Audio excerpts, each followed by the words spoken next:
So Robinhood just enabled crypto wallets, and now the vast majority of users have been approved and now can go ahead and start to utilize this new feature on the Robinhood platform. In today's video, we're going to briefly show you how this platform works, how to go ahead, send and receive crypto, whether it's Bitcoin, Ethereum, whatever you want to do. And we're going to be using Robinhood and Coinbase to kind of send back and forth to show you guys those kind of examples and how this stuff would work really quick. One thing that I do want to mention, you're going to need to go through the two-factor authentication process. Robinhood walks you through that. Once you get approved for this, it'll offer you the option to either put in a passport, driver's license, some form of identification, and then enable the two-step or the two-factor authentication. And they want you to utilize like the Authenticator app. So you have to go get an Authenticator app and then essentially, use the codes and go back and forth. And they pretty much walk you through exactly step-by-step how to do so. But you will need to do that before you can enable officially the crypto wallet sending receiving feature. Okay, so we are looking at Bitcoin right now on the Robinhood, web version. So it's not on the app, it's bigger so we can kind of see it, but you're pretty much gonna have the exact same features. And so what you can do, just like anything else, I can go ahead and buy Bitcoin right now if I wanted to. I'm not gonna do that because in this example, we're gonna be talking about how to use the wallet feature. And if we're buying Bitcoin, that's great. We can then, if we buy it, we can then go send it. But in this situation, I might want to receive something first, or I might want to send something.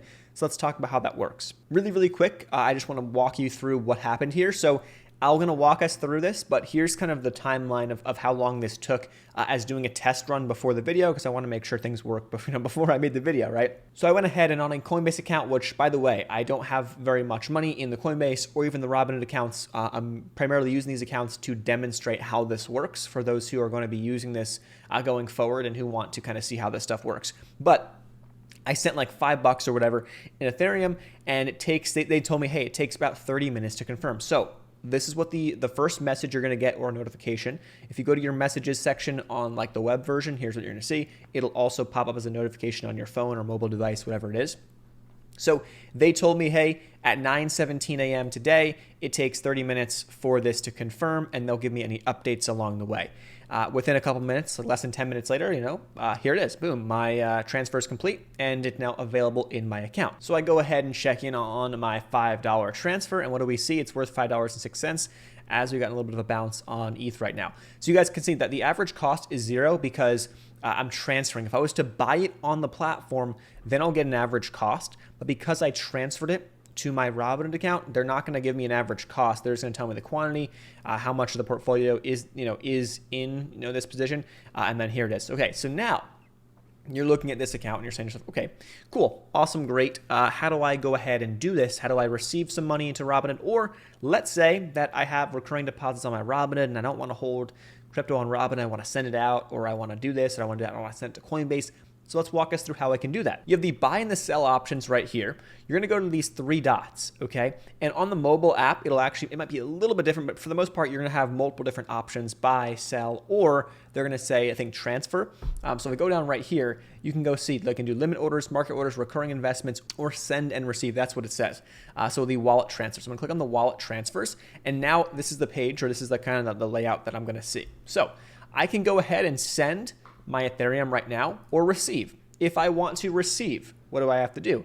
All I got to do is copy this wallet address, or I can use the QR code to receive it. In this case, I'm going to just simply copy the address, and then I'm going to go ahead and I'm going to go to Coinbase, and I'm going to paste this address into Coinbase, and I'm going to say, okay, Coinbase, I want to send $5 or $10 of ETH over to Robinhood to this address, and that's all I'm going to do. So in order to receive, I've now copied this address. I'm going to go over to Coinbase, and here's a Coinbase account. I'm going to go to the top right where it says send and receive, and now I'm going to click on send. Let's say I want to send $5. I'm going to type in $5, and I'm going to go pay with Ethereum. I got $50 in there, so I'm going to pay with Ethereum.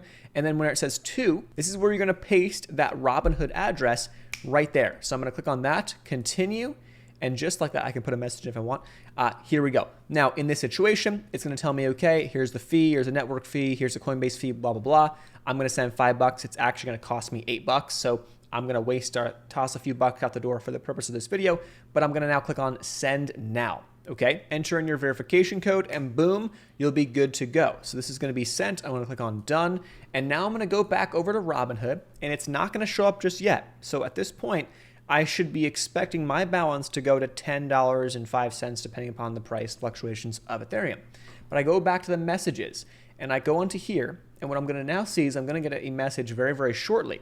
And this message very, very shortly is going to say, hey, we have a transfer for this much Ethereum incoming into your account. Give it a few minutes. Within a few minutes, you'll get a message that says that. Boom, just like that at 9:31 a.m., here is the message, okay? So within, I'd say about 10 minutes, I can expect that money to hit my account.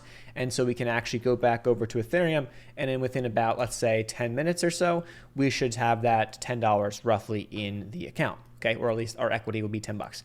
Now, if I want to go ahead and send it, it's the same exact thing, just the flip side, right? So send and receive. I'm going to click on $5, okay? And I'm going to send to a wallet address. So in this situation, what I'm going to do right now is I'm going to go back to Coinbase and I'm going to click on send and receive. I'm going to go to receive, okay? Click I understand. I'm going to go to Ethereum. And now I have my Ethereum address. Copy that. I'm going to go back to Robinhood and I'm going to paste it right on in here. Click on review and you should be good to go if you have enough. And in this case, I don't have enough to complete the transfer because of fees. As we saw, we had to pay fees on Coinbase. It's the exact same thing here. So what you're going to want to make sure you do is you're going to want to have sufficient funds to do this and to transfer these accordingly. In this case, ideally, I'll probably have to wait until that extra 5 comes in to my Robinhood account to then transfer 5 back because of the fees, and it's going to cost a little more than $5. So I can wait 10 minutes, wait till that next $5 transfers on in, then go ahead and do this exact same process, and I should be good to go. And really quick, this is the error code that you are also getting if you try to lower that down. The minimum you can send is 0.00325 ETH, which includes a network fee of 0.00315 ETH. Make sure you understand that before you dive into it. There are fees and there is a minimum amount you can send with Robinhood as of right now. May change over time, but this is what I'm getting right now. And obviously, if you go ahead and do this yourself, you'll probably get a similar error code. Or if it changes, or for let's say Bitcoin or whatever, you can take a look at that error code, see what it says, see how much you'll need to utilize and how much you're going to need to have in your account to go ahead and do these transfers. But hopefully that was helpful. That is the crypto wallets in a nutshell. Again, buying and selling Bitcoin, Ethereum is very, very similar to buying and selling stock. It's quite straightforward on how that works. So if you guys have any other questions, leave them in the comment section down below. We can definitely make another video in the future, but hopefully that tutorial going back and forth between Coinbase and Robinhood made some sense. Thanks so much for watching. All we ask is a thumbs up on the video if you got something out of it, and feel free to send it over to a friend who maybe just got access to this and is confused on how the stuff works. Hopefully that was helpful. Thanks so much for watching, guys. I'll see you in the next one. Peace.